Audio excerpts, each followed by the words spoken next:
Bienvenue dans Torrent des Grâces, un rendez-vous où les cœurs fatigués retrouvent les souffles et où la foi, même affaiblie, peut encore s'accrocher à la grâce. Aujourd'hui, nous abordons un sujet profond, parfois tabou, la foi qui s'épuise. Et si on croyait toujours, mais qu'on n'avait plus la force, et si l'on priait encore sans trop y croire, nous allons parler de cette zone trouble entre la foi et l'épuisement, là où les silences de Dieu semblent plus bruyants que sa voix.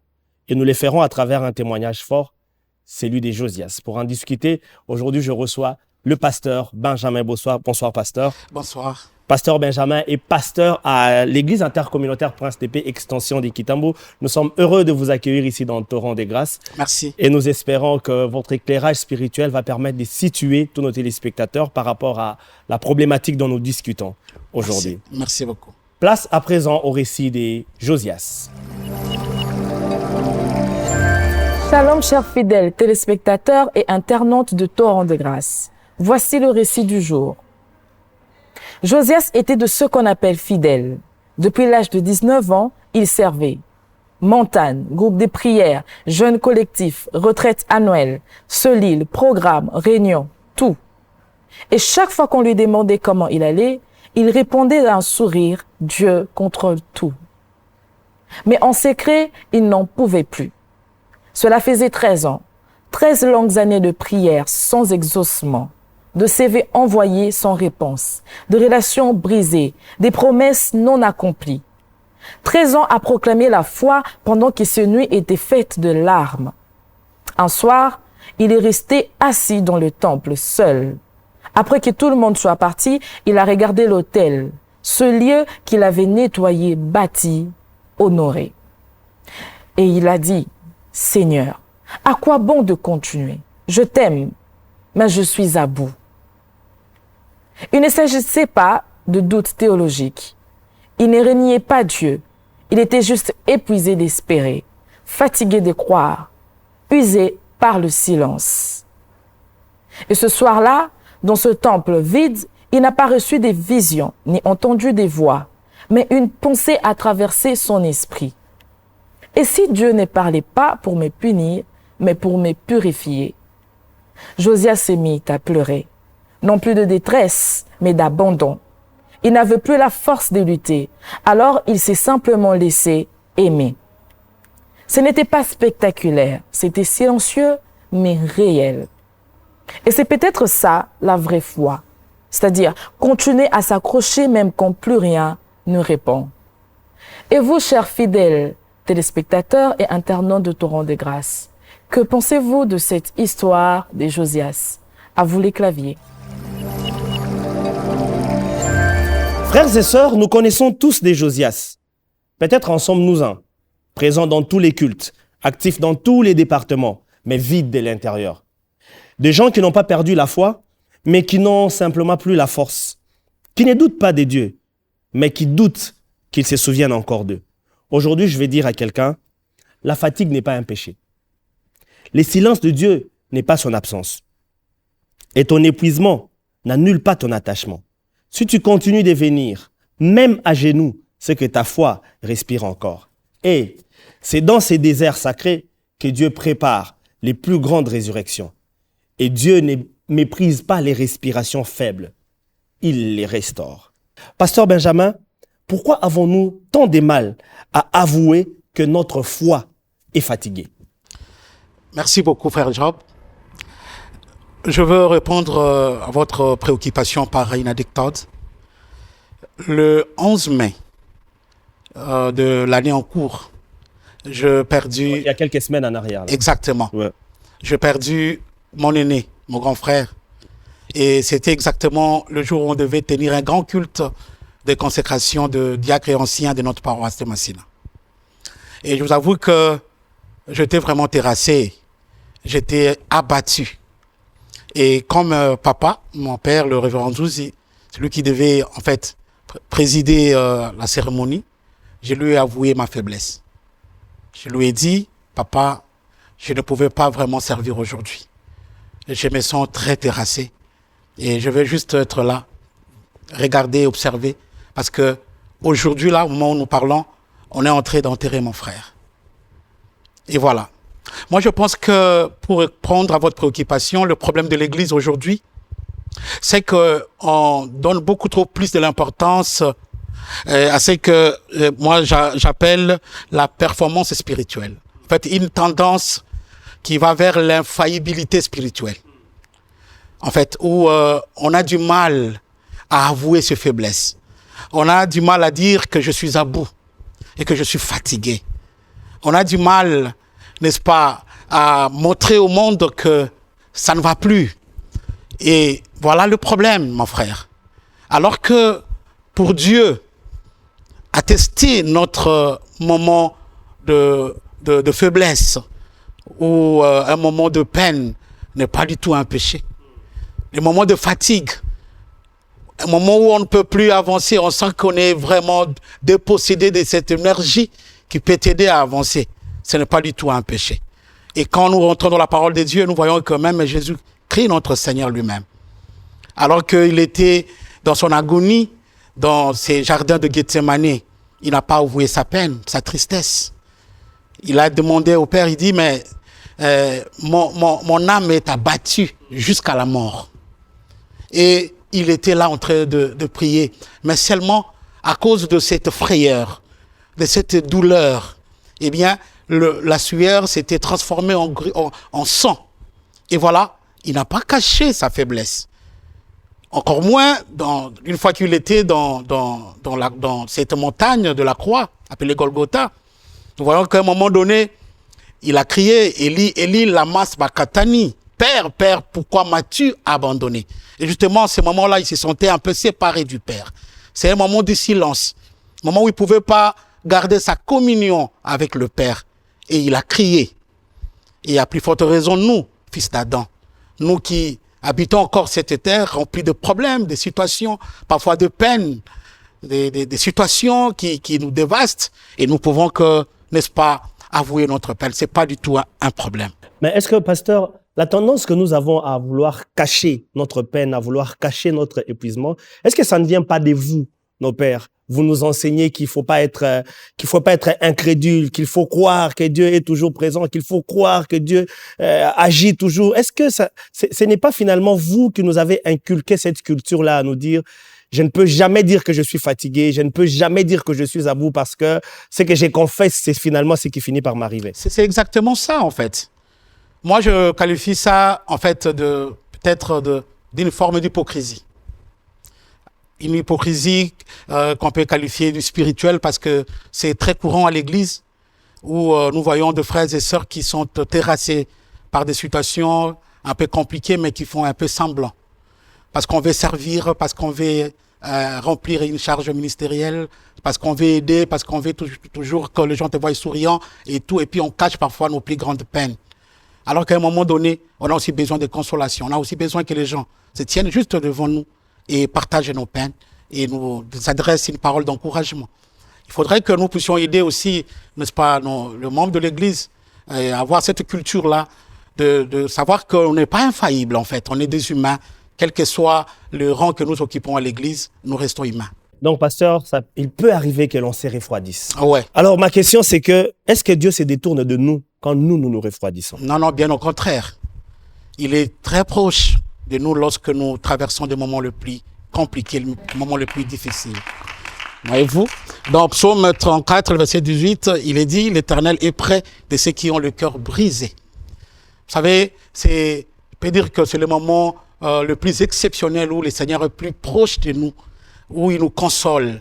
Et quand nous sommes peut-être abandonnés, on est dans la solitude et qu'on n'a personne, et justement ces moments-là que le Seigneur est avec nous. Et juste sa présence nous fait du bien et nous rassure. Il est cet ami fidèle dont nous avons besoin tout le temps. Il nous accompagne même dans notre coma. Vous savez, quand on est dans le coma, on perd carrément sa conscience. On ne sait plus contrôler ses émotions, contrôler ses organes et tout. Et pendant ces moments-là, Christ est justement à nos côtés. Et il est la personne la plus importante qui nous accompagne partout, même dans notre tombe. Et il est toujours là. En tout cas, merci beaucoup, pasteur. J'ai aimé cette phrase, Christ est là, présent, il nous accompagne même dans notre coma. Alors, comment un chrétien peut-il faire la différence? Parce que l'on est en train de parler des fatigues, d'épuisement, des refroidissements. Comment un chrétien peut-il faire la différence entre une foi qui est juste fatiguée et une foi morte? Exactement. Voilà, une foi morte, d'après ma compréhension, c'est une foi qui abandonne Dieu. En fait, c'est lorsqu'on arrive à abandonner la foi, lorsqu'on arrive à abandonner la marche chrétienne, en fait. Lorsqu'on tombe dans le déni de la foi, qu'on appelle l'apostasie. Et lorsqu'on arrive à rejeter Dieu dans sa vie, ça c'est le rejet de la foi, l'abandon de la foi. Alors qu'une fois fatiguée, en fait, c'est justement une foi qui se ralentit, qui rétrograde à un moment donné à cause d'une situation, mais qui ne perd jamais sa confiance en Dieu. Cette foi-là marche peut-être à pas de tortue, et peut-être tout lentement, mais elle n'abandonne pas. Elle est toujours là, elle a toujours confiance en Dieu. Et voilà une foi fatiguée. Et c'est ce que nous vivons de temps en temps, parce que la vie chrétienne, frère Job, ce n'est pas un fleuve d'eau tranquille. Hein. La vie chrétienne, c'est les hauts et les bas. Il y a des moments parfois très difficiles où on s'est dit, ben voilà, en tout cas, comme s'il y a un mur ou un ciel qui est fermé au-dessus de notre tête. Et à ces moments-là, on se fatigue parfois. Et on peut juste, n'est-ce pas, demander à Dieu de nous secourir, de nous aider, et la foi peut s'affaiblir exactement. D'accord. Pasteur, pour revenir au récit que nous avons lu tout à l'heure, l'histoire de Josias, un frère fidèle. Mais 13 ans, il vit une situation qui stagne. Les choses ne semblent pas avancer. Pourquoi ça tarde alors que je suis fidèle à l'Église? Je sers Dieu dans tous les départements. Je suis actif. Ma discipline personnelle envers Dieu, elle est correcte. Mais pourquoi finalement ça ne finit pas par s'ouvrir? Pourquoi ça tarde, pas, pasteur? Merci beaucoup, frère Job. Moi, je pense que, en fait, le problème de l'exaucement, c'est une situation qui dérange beaucoup les fidèles aujourd'hui. Vous savez, il y a des gens, quand ils viennent à l'église, et surtout ceux qui ont de besoins urgents, ils veulent voir Dieu agir. Ils veulent juste voir ce qu'il a demandé à Dieu à ces moments-là. Et quand ça prend du temps, quand ça traîne, parfois ça décourage. C'est un peu normal. Mais écoutez, ces moments-là, moi j'appelle ça le moment de préparation, le moment du silence de Dieu. Où on prie, mais on sent que rien ne bouge. Papa, 13 ans. Ah oui, c'est possible. Vous savez, pour Dieu, le temps, juste, c'est un moment de préparation, en fait. Les moments où le Seigneur veut nous tester, nous qualifier sur ce dont nous sommes en train de demander. Et s'il trouve qu'on n'est pas encore prêt, il peut nous demander d'attendre. Il ne nous refuse pas, mais il te dit, attends. Et au moment opportun, il peut te donner ce que tu demandes. Et voilà pourquoi ces moments sont souvent constitués de moments de preuve, où tu sers le Seigneur comme tu l'as bien si déclaré tout à l'heure, où on est serviteur, on est là, fidèle à Dieu, mais on constate que quelque chose n'arrive pas. Moi, je prends mon exemple, par exemple, plutôt je prends mon exemple, et je me suis marié, et nous avons pu attendre 4 ans durant pour avoir notre premier enfant. Et donc, c'est un moment où on servait le Seigneur, on était là, mais que l'enfant tardait de venir. Et voilà, à ce moment-là, on priait Dieu. Et au moment opportun, Dieu nous a répondu. Et il a fait que notre témoignage soit plus grand et puisse édifier certaines personnes, peut-être qui auraient des problèmes comme le nôtre. Voilà. Donc, c'est un peu ça. Et justement, ces moments-là nous préparent à une élévation, à une gloire, mais ça n'a jamais été une punition pour Dieu. Mais pendant ces temps-là, pasteur, pendant que je sers, que je suis fidèle, que les gens me voient à l'église et tout le monde à l'église sait que voilà, j'ai telle situation, ça n'arrive pas. Est-ce que je peux prêcher aux autres? Est-ce que je peux parler aux autres? Je peux dire aux autres, écoutez, croyez au Seigneur Jésus, croyez en la capacité de Dieu, croyez que Dieu peut faire, alors que moi-même, les gens sont là, ils me voient et ça fait 13 ans que je suis au chômage, 13 ans que j'attends l'accomplissement d'une promesse et rien n'arrive. Est-ce que dans ces conditions-là, je peux ouvrir la bouche et parler aux autres? Tout à fait. D'ailleurs, c'est le moment où je peux qualifier de très, très opportun pour édifier la foi des autres. Vous savez, quand nous traversons des moments difficiles, où nous en dirons de tant d'épreuves, c'est le moment idéal pour partager notre foi, témoigner. On dira comme dans la Bible, médecin, soigne-toi toi-même. Exactement. Mais ça, vous savez, Dieu a sa façon de faire les choses. Et surtout que ses voies sont vraiment insondables. Il peut utiliser une situation au départ très compliquée, où toi-même tu t'es dit, ben, je prêche aux autres, mais je n'ai pas encore ça. Mais curieusement, tu peux te rendre compte que toi, tu n'as pas encore la chose, mais quand tu pries pour quelqu'un, quelqu'un a la chose, il obtient la chose. Et il y a des miracles, il y a des choses qui se passent, et c'est que Dieu sait le faire, justement. Et donc, ça ne m'empêche pas, parce que je n'ai pas d'enfants, de prier pour les femmes qui ont des problèmes d'enfants, et qu'elles puissent concevoir. Et c'est souvent, c'est dans cette faiblesse-là que Dieu crée des miracles, surtout aux gens qui s'approchent de nous. Parce que là, nous sommes vraiment sincères. Vous savez, à un moment donné, si tu n'as jamais traversé une épreuve, tu ne sauras pas formuler une prière, une demande à Dieu et comprendre exactement le problème que traverse votre frère ou votre sœur. C'est quand on a traversé cette situation-là qu'on peut prier avec tout son cœur. On peut comprendre le vrai problème, c'est qu'il est en train d'endurer. Et moi, par ma petite expérience pastorale, et surtout dans le domaine d'accompagnement de malades et tout, quand je prie parfois, j'ai de larmes aux yeux. Parce que j'essaye de voir quelques épisodes de ma vie, là où je viens. J'ai traversé des moments où ma santé était tellement précaire. J'ai traversé des moments où j'étais cloué au lit pendant 6 mois. Je ne pouvais pas me tenir debout pour aller à cause d'un accident sur ma jambe gauche. Et tout ça, je comprends un peu la réalité. Quand je vois quelqu'un en train de souffrir, je comprends son problème. Et quand je prie, je suis authentique, je suis sincère, je suis vrai avec cette personne-là. Ah, en tout cas, très, très touchant. Et pendant cette période où, je peux dire une période d'attente, où on a quelqu'un à l'église, on voit que c'est un frère qui est engagé et tout ça, mais rien ne se passe, rien n'arrive, aucune porte ne s'ouvre, tout continue à rester bloqué. Pendant cette période-là, nous, en tant qu'église, en tant que communauté dans laquelle évolue cette personne, quel est notre rôle? Quelle est notre responsabilité? Quelle est notre part? Notre plus grand rôle, c'est d'abord, n'est-ce pas, de montrer beaucoup d'amour pour ces frères ou cette sœur-là. Vous savez, le problème avec l'Église aujourd'hui, c'est que quand on constate que quelque chose cloche dans la vie d'un frère, d'une sœur, au lieu de l'encadrer, au lieu de s'approcher de cette personne, au lieu de la porter dans les prières, on se met souvent à se moquer de lui, à l'insulter et à faire parfois certaines blagues de mauvais goût sur la personne. Et ça, ce n'est pas une bonne attitude à l'Église. Donc quand vous constatez qu'un frère ou une sœur a une situation, il sert Dieu, nous devons plus les soutenir, on doit être à ses côtés. Et à un moment donné, lui adresser des textos par WhatsApp, peut-être par Facebook pour l'encourager, mais aussi quand le temps se présente, on peut demander de passer un temps de prière avec la personne et de lui témoigner notre amour, tout simplement. Très efficace. Et qu'est-ce que vous dites maintenant à cette personne-là, ces frères-là, comme Josias, qui vous regarde et qui vous dit, pasteur, ça fait des années, mais je ne reçois rien de Dieu? En tout cas, il y a beaucoup de Josias aujourd'hui, dans tous nos milieux, dans nos familles, églises, même dans le milieu professionnel, il y a des gens qui traversent exactement ce que Josias a traversé dans sa vie à un moment donné.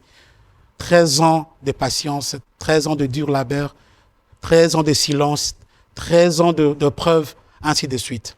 Moi, je pense que de telles personnes, ils peuvent encore garder la foi. Et ils peuvent garder la foi parce que le Seigneur finira toujours par répondre à leurs prières. Il est le Dieu qui ne ment jamais. Ce qu'il a dit, il accomplira et il accomplira alors certainement. Et les promesses de Dieu ne pourrissent jamais. Dieu sait à quel moment il va répondre à ce frère-là. Moi, je suis serviteur, je suis pasteur. Si ça ne dépendait que de nous, par exemple, on pouvait écourcir un peu les temps et puis satisfaire, frère, mais puisque c'est un domaine qui relève de la souveraineté de Dieu. Nous pouvons prier, mais nous laissons tout entre les mains du Seigneur. À un tel frère, il faut simplement lui demander de garder la foi, de continuer la marche et de continuer à aimer Dieu, de continuer à servir Dieu. En tout cas, merci beaucoup, pasteur. Les vérités que vous avez dit, ça libère, ça fortifie, car bien aimé dans les Seigneurs, la foi, c'est aussi tenir, même en larmes. Exactement. Mais tenir quand même. Exactement. Merci beaucoup, pasteur. Écoute, Cécile, bien aimé, toi qui nous regardes en ce moment, on est dans Habakkuk 3, 17 à 18. La parole de Dieu dit ceci: car les figuiers ne fleurira pas, la vigne ne produira rien, mais moi, je me réjouirai en l'Éternel, je tressaillerai d'allégresse dans le Dieu de mon salut, même quand les circonstances ne changent pas. Le cœur peut rester ancré parce que Dieu ne nous abandonne pas dans les déserts. Il s'y révèle. Même la foi qui pleure est encore la foi. Même la foi à genoux reste précieuse. Pasteur Benjamin, on touche à la fin de cette émission. j'aimerais vous demander d'adresser une prière à Dieu en faveur de toutes ces personnes qui, comme Josias, sont fidèles au Seigneur, fidèles à l'œuvre de Dieu, mais tout ce qu'ils attendent n'arrive pas et commencent à voir leur foi s'est fatiguée. Est-ce que vous pouvez prier pour ces personnes? Merci beaucoup. Je vais prier avec vous, mon frère et ma sœur, vous qui nous suivez à ces instants. Je veux que cette prière vous aide à avoir encore la foi et à continuer la marche. Peut-être qu'au moment où nous parlons, tu es en train de lâcher prise. Tu es en train de se dire, voilà, j'ai beau prier, j'ai beau servir Dieu, maintenant, je ne peux plus. Écoutez, cette prière que tu vas faire avec moi t'aidera à encore avoir le courage et l'énergie possible pour pouvoir continuer la marche. Prions ensemble. Père, ce soir, nous te présentons nos frères et sœurs comme Josias, qui ont connu peut-être un naufrage, peut-être une situation qui les a amenés, Seigneur, soit à régner la foi, ou soit à se fatiguer de leur marche avec toi. Seigneur, ma prière est que tu puisses aider ces frères et sœurs à avoir encore la force et de continuer à te servir. Père, nous te prions parce que c'est toi qui donnes la solution à tous nos problèmes. Même le problème le plus compliqué, les problèmes les plus opiniâtres auxquels nous n'avons pas de réponse. Mais toi, tu en as la réponse, Seigneur Jésus. Nous prions, Père, que ces bien-aimés qui sont en train de pleurer tout le temps, que tu puisses essuyer ces larmes. Que tu puisses ajouter dans son cœur encore une nouvelle énergie pour te servir. Ces serviteurs de Dieu qui ne veulent plus prêcher parce qu'ils sentent que, apparemment, le message contredit ce que lui, il est en train de vivre.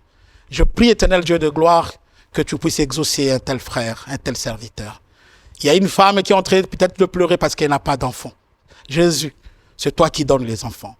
Je prie que tu puisses donner à cette femme et sa joie soit parfaite.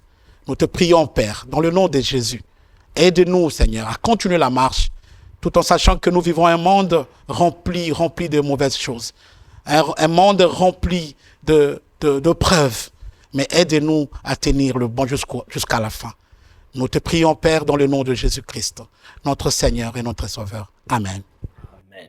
Merci beaucoup, pasteur, pour cette prière. Merci, très chers téléspectateurs, d'avoir été avec nous dans cet épisode des Torrents des Grâces. Si votre foi est épuisée, sachez que Dieu ne l'est jamais. Et même votre silence peut devenir une louange si vous le déposez entre les mains du Seigneur. Amen. À très bientôt. Et n'oubliez pas, Dieu reste prêt. Que Dieu vous bénisse. Amen. Merci beaucoup.